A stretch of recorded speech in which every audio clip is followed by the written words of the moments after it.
Good morning! Welcome to 5th Generation Hobby Shop. Unbox and test tayo ng unit, airsoft pistol. Ang video na ito ay para kay Sir Eric.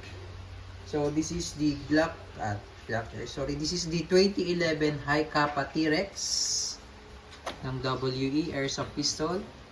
WE brand, High Kappa, T-Rex model, silver slide, black frame. So this is two-tone, made in Taiwan. And so may kasama na siyang libreng bala, 23 grams, 4,000 shots, at libreng gas. Yan, green gas. At may libre na rin siyang silicone oil.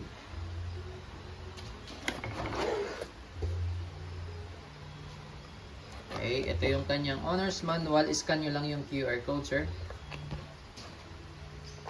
And this is the magazine. This is 30 rounder capacity, but we recommend 15 lang ang ilalagay para yung spring hindi agad lumambot. Yan, spring malalambot lang kasi yung spring ng airsoft, no, 15 rounder. Tapos higpitan na natin, sir, yung mga valve. Pag higpitan yung mga valve, sundutin nyo lang yung pin lock, pangalawang pin lock. Hugot nyo na, mariremove nyo yung mga base. Andyan makikita nyo po yung inlet valve, tapos ito naman po yung outlet valve. Lalagyan natin siya ng oil at iipitan natin siya. Meron tayo ditong valve tool.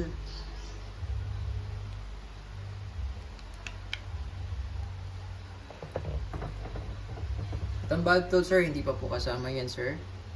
Gamit ko lang po siyang pang pihit. Pero meron tayong available na sold separately.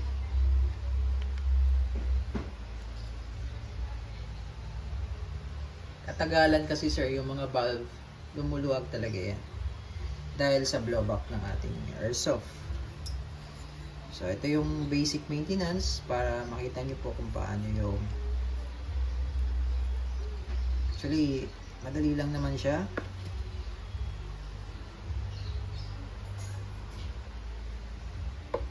Lagyan ko lang siya ng oil, tapos higpitan ko.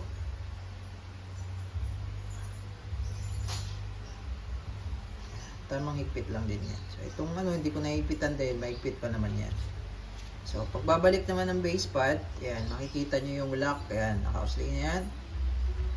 Tulak mo lang para mapasok. And then ito, tutulak mo lang siya. So nandiyan na yan, nakalock. Okay, so yun lang.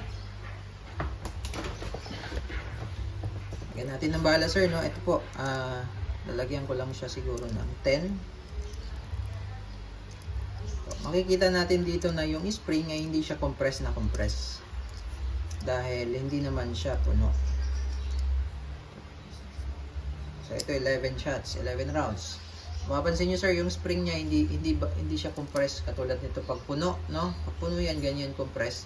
Katagalan yung spring na to, sir, lalambot. So pag malambot yung spring, mahirapan na siyang itulak yung bibis paakyat. Hindi rin siya maganda. Para hindi lang pupunuin, para goods pa rin yung spring natin. Tapos paglo-load naman ng gas, kailangan, sir, nakapatiwarik yung magazine, no? Patiwarik. Yan, inverted position. 3 to 5 seconds lang po. 3 segundo lang yun, sir. And then, ato, sir, yung magazine, pag malamig po, normally lumalamig siya dahil sa gas. Malamig kasi ito, sir. Pag malamig, normally pag malamig ang magazine, humihina ang blowback. Yung recoil, yung blowback, yung kick, humihina po yun. Mapapansin nyo po yun. So, ipahinga nyo lang yung magazine hanggang sa mag-normal temperature bago nyo isalang ulit. Okay? And then, ito naman, sir, yung plate. Plate po ito para sa red dot optic. Katulad nito. This is the red dot optic. So, ito yung isa sa accessories na pwedeng ilagay sa ating airsoft pistol. Yan. Red dot optic. Yan. So, ito yung plate. Ito kasi isasampay yan dyan, para dun sa unit natin. So, explain ko mamaya. Yung unit 2011 high kappa T-Rex, silver slide, black frame, semi-automatic, gas blowback, airsoft pistol.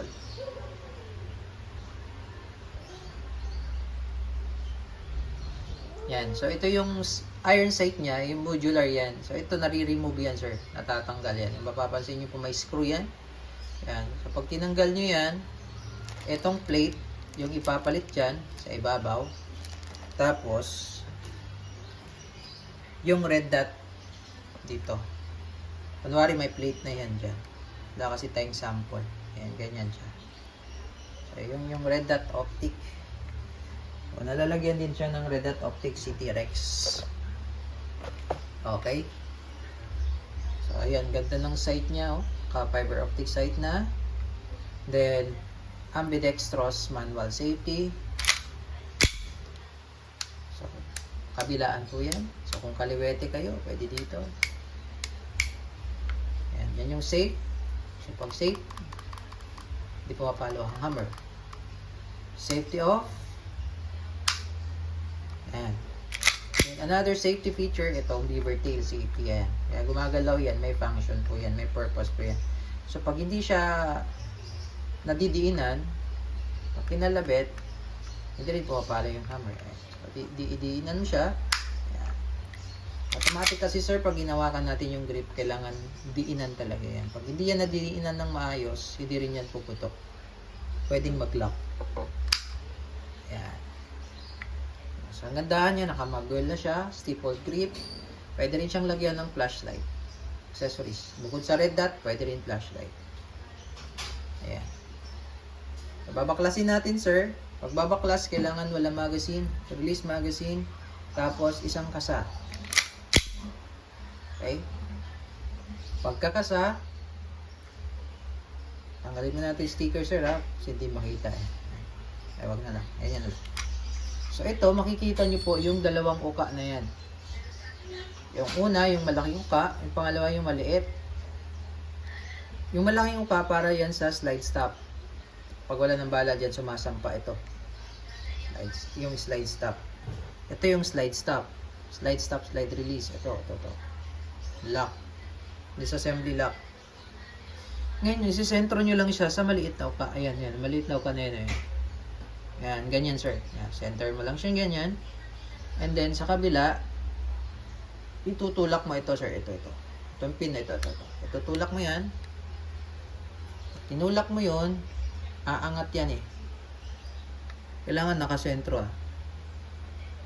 Yan, tulak ko sir ah. Ayun. Ayan oh. Mangat. That's the time na pwede mo siya baklasin. Ayan. Minsan, habang tumatagal, nagkakaroon ng friction, minsan napupudpud yung mga metal parts dito, no? Napupudpud siya. Minsan, sumasayad siya dito. So, pag babaklasin mo siya, pag matagal na siguro yung unit mo, sir, matagal nang ginagamit, medyo matigas yung pagbabaklas. Kailangan mo lang siyang pwersahin no, pagbabaklas. Ngayon kasi, smooth pa yan eh. Pero pagkatagalan, medyo matigas. Pwersahin mo lang, bababaklas pa rin.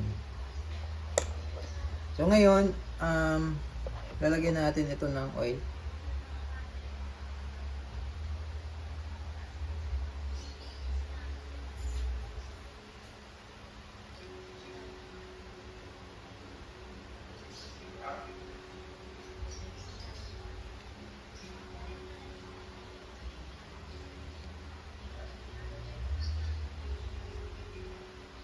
Mas maganda nga yung petroleum jelly ang ilalagay para hindi agad matuyo. Meron tayo ditong petroleum.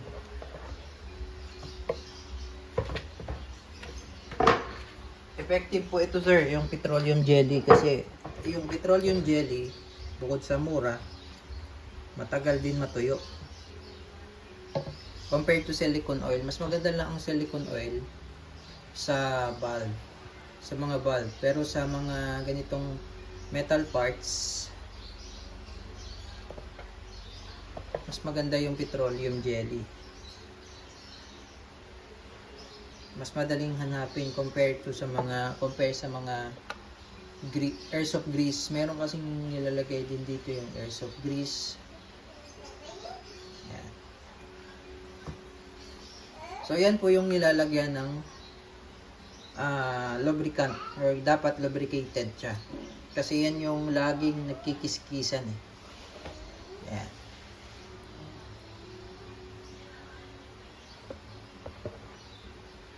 So ito din, nababaklas din yan sir. Ayan, so tuturo ko lang sa inyo ito. Pasok mo lang siya dyan. Hold, tapos ito angat.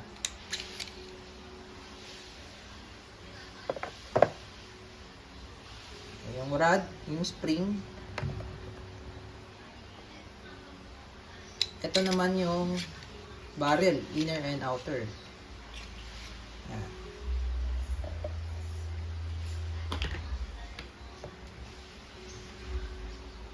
Yan, so kung lilinisan mo siya, ito dito nare-remove kasi meron tong screw eh. Yan.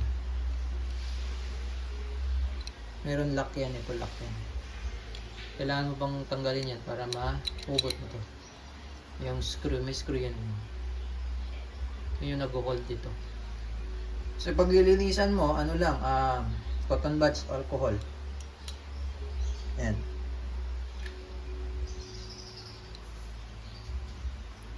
Babalik naman.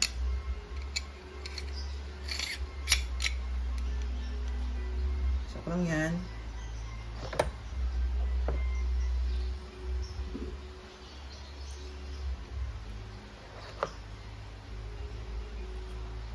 Yan, ganyan. Ito po yung nasa baba. And then, ganyan lang. Ganyan. Yan. Pasok.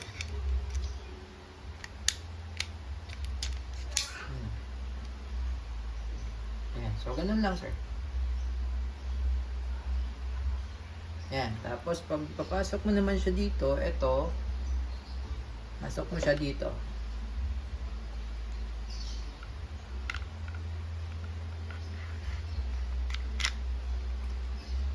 Ayan. Tapos, ibabalik natin siya doon sa alignment. Ayan. Sentro mo lang siya dyan. Ayan. Kasi, papasok natin yung lock.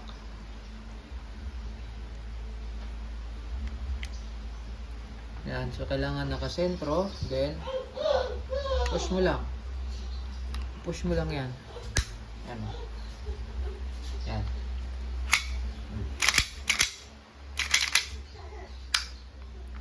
So, yun po yung pagbabaklas at pagbabalik. Okay? So, ganun lang. So, take note, pag tumagal talaga yung unit, lalo, especially T-Rex, napupudpud yung sa ilalim, no? Minsan matigas siyang baklasin. So, nababaklas naman, pepersahin mo lang talaga siya, no? Ayan. Okay, so testing. T-Rex High Kappa 2011.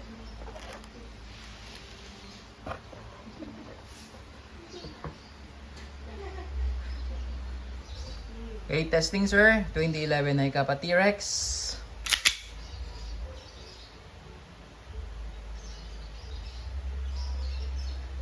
Firing.